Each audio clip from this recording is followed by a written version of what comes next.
My name is Baryamu, and if you had met me when I was 25 years old, you would have thought I was destined for greatness.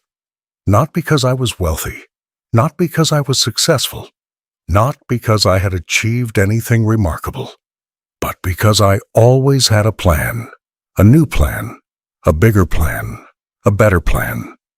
The problem was that none of them ever became reality. 1 month I was starting a copper business. The next month I was building a caravan company. A few weeks later I was investing in cedarwood from distant lands. Every idea seemed brilliant.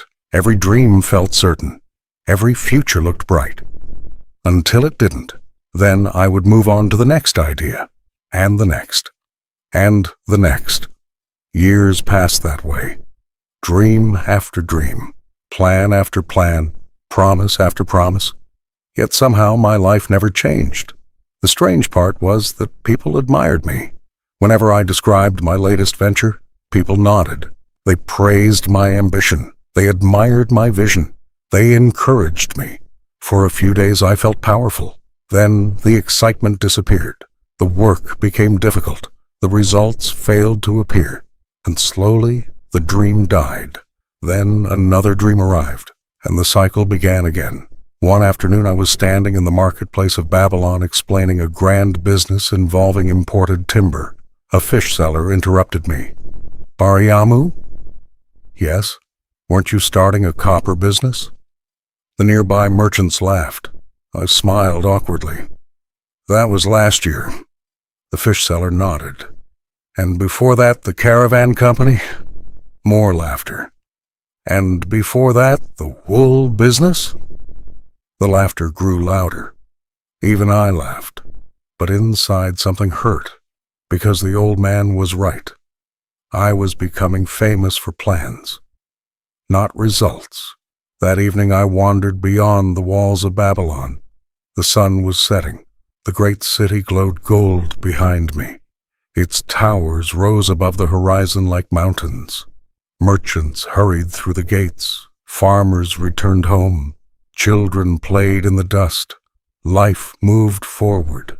Yet somehow I felt stuck.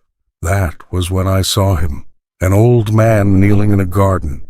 At first glance there was nothing remarkable about him. Simple clothes, weathered hands, no guards, no wealth, no signs of importance. Yet I recognized him immediately.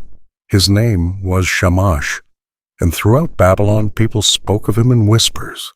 Not because he was rich, not because he was powerful, but because the most successful men in Babylon sought his advice. Merchants visited him. Judges visited him. City officials visited him.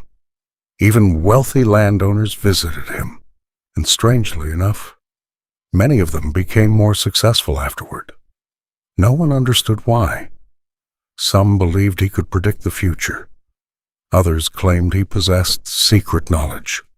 A few even whispered that the gods spoke directly to him. I did not believe such stories. But I was curious, very curious. So the next morning I returned, and the morning after that, and the morning after that. For weeks I watched. People arrived, people left. Questions entered the garden, answers left with them. Yet I never heard Shamash raise his voice, never saw him perform miracles, never saw anything extraordinary. One day my curiosity finally defeated me.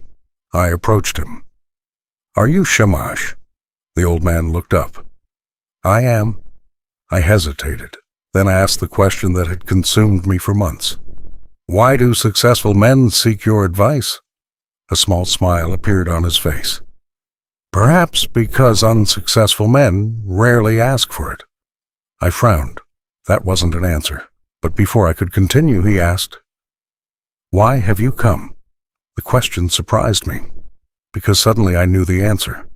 I was tired of plans, tired of failure, tired of feeling as though life kept moving while I remained standing still. So I told him everything, the businesses, the failures, the abandoned dreams, the frustration, the embarrassment. When I finished speaking, Shamash remained silent, for so long that I wondered whether he had heard me. Finally, he reached into a small pouch hanging from his belt. He placed something in my hand, a seed, tiny, ordinary, worthless. I stared at it, confused. What's this? A seed. I can see that. Good. I waited. Nothing. No wisdom. No advice. No explanation. Finally, I asked, what am I supposed to do with it? Shamash returned to his work. Plant it. And that was all he said. I wish I could tell you that I immediately understood the lesson. I didn't. In fact, I left the garden feeling disappointed. I had expected wisdom, a secret, a strategy. Instead, I received a seed, a tiny seed, the kind children threw at birds, the kind nobody would notice if it fell into the dirt. As I walked back toward Babylon, I kept looking at it, turning it over in my hand, waiting for some hidden meaning to reveal itself. Nothing happened. It was just a seed, or so I thought. That evening I planted it beside my home, not because I believed in it, because I didn't know what else to do. The next morning I checked on it. Nothing. The morning after that, nothing. 3 days later, still nothing. A week passed. Nothing. And that was when the familiar feeling returned. Impatience. The same impatience that had followed me through every failed business, every abandoned plan, every unfinished dream. I crouched beside the soil, staring, waiting. Eventually, curiosity won. I dug carefully into the earth. The seed was still there. I covered it again. The next day I checked once more. Still nothing. The day after that. Again. Nothing. Weeks passed, and every few days I found myself checking, digging, looking, searching for proof that something was happening, proof that my effort mattered, proof that progress existed, proof that the future was coming. But all I found was dirt. One afternoon I returned to Shamash. You gave me a dead seed. The old man didn't even look up. Did I? Nothing is happening. Interesting. His calmness annoyed me. Interesting? Yes. He finally looked at me. How many times have you checked it? I hesitated, then lied. Once. The old man smiled, a smile that told me he knew the truth. Try again, I sighed. Several times. Several. Perhaps more. How many? I looked away. Every few days. The old man laughed. Actually laughed, for the first time. And somehow that irritated me even more. What is so funny? Shamash wiped a tear from his eye. You remind me of Babylon. What does that mean? His smile remained. Everyone wants fruit. He pointed toward a nearby orchard.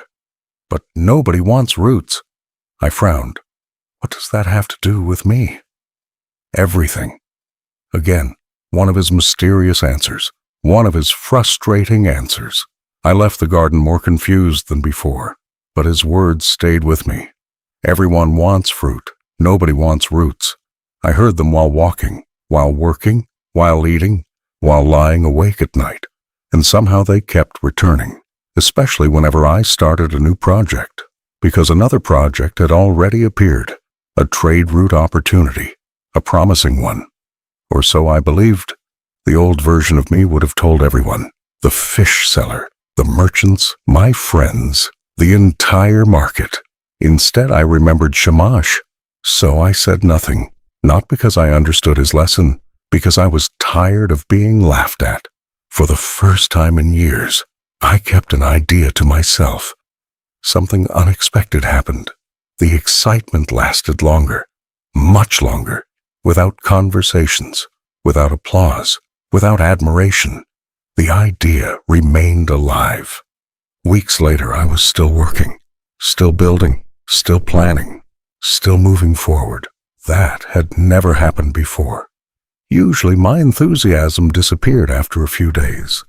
Now it remained, and that frightened me, because it suggested something uncomfortable.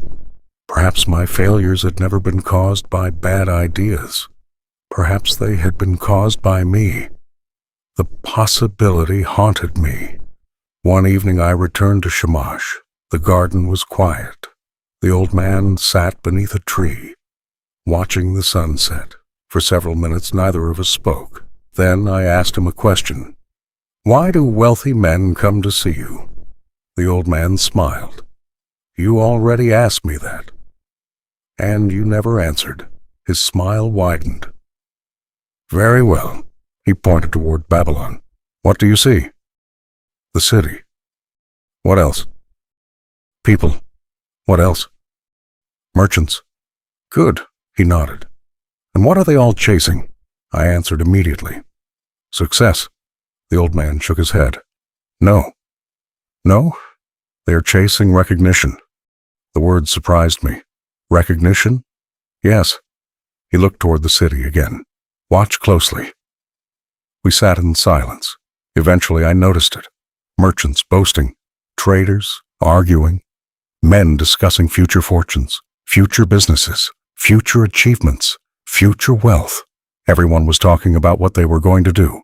Very few were discussing what they had already done. Shamash pointed toward them. "Most people are hungry." "Hungry for wealth?" "No."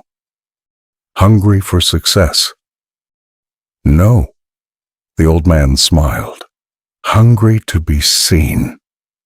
For a moment I said nothing, because deep inside I knew he was right. I remembered every plan I had ever announced, every dream I had ever shared, every conversation where people admired my ambition, every moment those compliments made me feel important.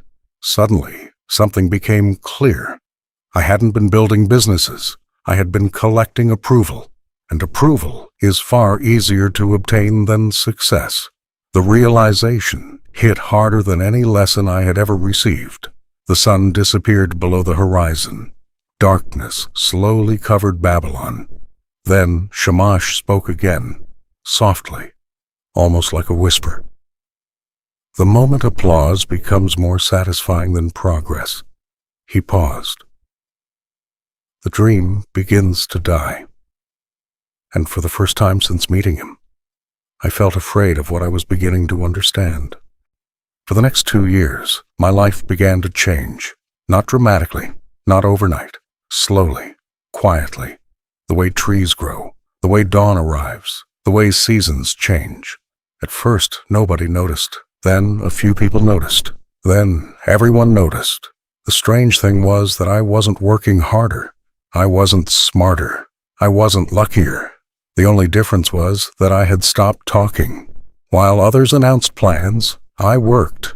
While others sought applause, I sought progress. While others described futures, I built them. And for the first time in my life, results began to appear. Then disaster arrived, because every worthwhile lesson arrives wearing the clothes of disaster. It began with a merchant named Marduk. At that time, Marduk was already one of Babylon's wealthiest traders. His caravans stretched across kingdoms. His warehouses filled entire streets. People admired him, feared him, envied him. One afternoon he approached me. "Baryamu." "Yes?" "I hear you've become unusually quiet." I smiled. "I've become busy." He laughed. Then he offered me something extraordinary. A partnership.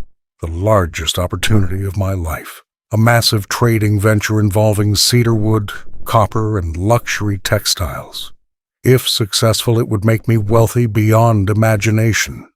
I remember walking home unable to think of anything else.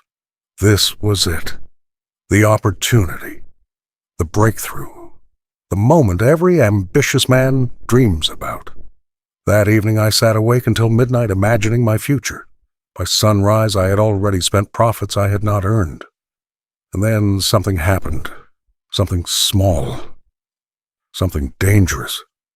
I wanted to tell people. I wanted to walk into the marketplace. I wanted the fish seller to hear. I wanted the merchants to know. I wanted everyone to see how important I was becoming. The urge was almost unbearable. For 2 days I resisted. 3 days. 4. Then I broke. Just a little. I told one friend, then another, then another. By the end of the week, half of Babylon knew. The praise returned immediately, the admiration, the excitement, the attention, and with it came something familiar, something I had not felt in years: complacency. The work slowed, the urgency faded. The dream became a story, and stories require less effort than reality. Weeks later, I visited Shamash. The old man was trimming a tree. Without looking up, he asked, "You told them, didn't you?" I froze. "How did you know?" He smiled. "The garden told me." I looked around. "What does that mean?" "Nothing." He continued cutting branches. Then he added, "You are digging again." The words hit me like a stone, because I knew exactly what he meant. The seed, the checking, the impatience, the need for proof, the need for approval. I had done it again, only this time it wasn't a seed, it was a dream. For months I worked to recover my focus. Eventually the venture succeeded. Profits arrived, good profits, enough to change my life. Yet something strange happened afterward. I wasn't happy. Not truly, because deep inside I knew something. The success had been smaller than it could have been. Not because of the market, not because of bad luck, because of me. Again, the realization haunted me. Years passed. My businesses expanded. My reputation grew. My wealth multiplied. Yet I continued visiting Shamash, not for advice anymore, for understanding. Because despite everything I had learned, one question remained. The seed. I still thought about it. Years later. Why had he given it to me? Why that lesson? Why that test? One evening, after more than a decade of friendship, I finally asked. We sat together in the garden, the same garden where we had first met, the same garden where he had changed my life. The old man looked older now, his hair completely white, his hands slower, his movements gentler. The years had touched him, as they touch us all. I looked at him and smiled. "There is something I've always wanted to know." He nodded. "I know," I laughed. "Of course you do." "The seed." His smile widened. "Yes, the seed." For a moment, neither of us spoke. Then I asked the question, "What kind of seed was it?" The old man stared at me. Then something unexpected happened. He started laughing, not a small laugh, not a polite laugh, a deep laugh, the kind that comes from genuine amusement. I stared at him, confused. Eventually he wiped tears from his eyes. "Baryamu," he said. "Yes?" "That was not a seed." Silence. I blinked. "What?" His smile remained. "It was not a seed." I laughed nervously. "Then what was it?" The old man looked directly into my eyes and answered. "It was a stone." Silence. The garden disappeared. The world disappeared.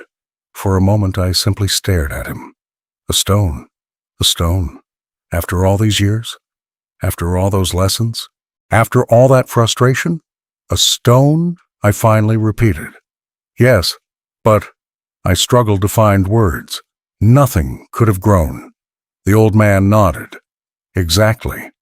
And suddenly, everything began to make sense. A stone, not a seed. A stone. For years I had wondered what happened. For years I had blamed myself. For years I believed I had ruined the lesson. And now Shamash was telling me that nothing had ever been planted. Nothing had ever been capable of growing. I stared at him in disbelief. "You gave me a stone?" "Yes." "Why?" The old man smiled. "Because you did not have a problem with farming." I said nothing. "You had a problem with faith." The words settled over the garden, heavy, uncomfortable, true. Shamash leaned back against the tree. "When you first came to me, you spoke about businesses." I nodded. "You spoke about opportunities." I nodded again. "You spoke about failure." "Yes, but none of those things were your real problem." I frowned. "What was?" The old man looked toward Babylon. The city shimmered beneath the evening sun. Thousands of people, thousands of dreams, thousands of unfinished ambitions. Then he answered, "You never believed in anything long enough." The words struck harder than I expected, because suddenly I saw it. Every abandoned business, every forgotten dream, every unfinished plan. He was right. The moment difficulty appeared, I doubted. The moment progress slowed, I doubted. The moment results became invisible, I doubted. And doubt always arrived before success had a chance to. Shamash continued, "I knew that if I gave you a real seed," he paused, "you would dig it up." I laughed, because he was right. "I knew that if I gave you a real lesson," he continued, "you would look for answers before understanding." Again, he was right. "I knew that if I gave you a real opportunity," he said softly, "you would abandon it before it matured." Silence. Every sentence felt like a mirror, and I did not like what I saw. For years I had blamed luck, the economy, timing, competition. But now I understood.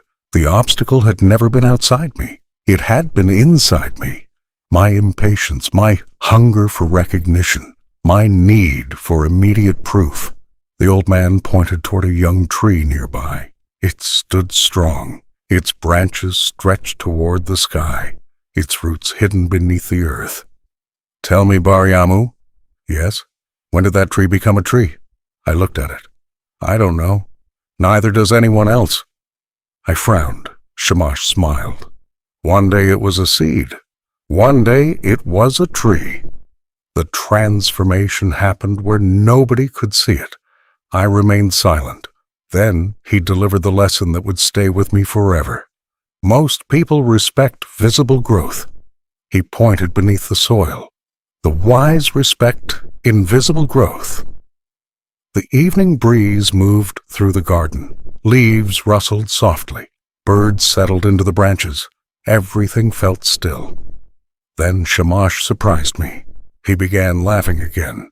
"What is it now?" I asked. The old man shook his head. "You know what the funniest part is?" "What?" He smiled. "I'm certain that if you had truly believed in that stone..." He paused. "The earth itself would have found something to grow." I stared at him. "What does that mean?" "It means the stone was never important." He pointed toward me. "You were." I remained silent. "The stone had no power." "Then why say that?" "Because a man who can nurture faith long enough," he smiled, "eventually plants something real." The words echoed inside me. A man who can nurture faith long enough eventually plants something real. Suddenly I understood. The stone had never been the test. The garden had never been the test. Even the businesses had never been the test. The test had always been me. Could I continue when nothing was visible? Could I continue when nobody applauded? Could I continue when results had not yet arrived? Could I continue without proof? That was the real question. And for most of my life, the answer had been no. Until Shamash changed it. The sun was disappearing now. Babylon glowed gold in the distance. The city looked almost magical, as if it existed between earth and heaven.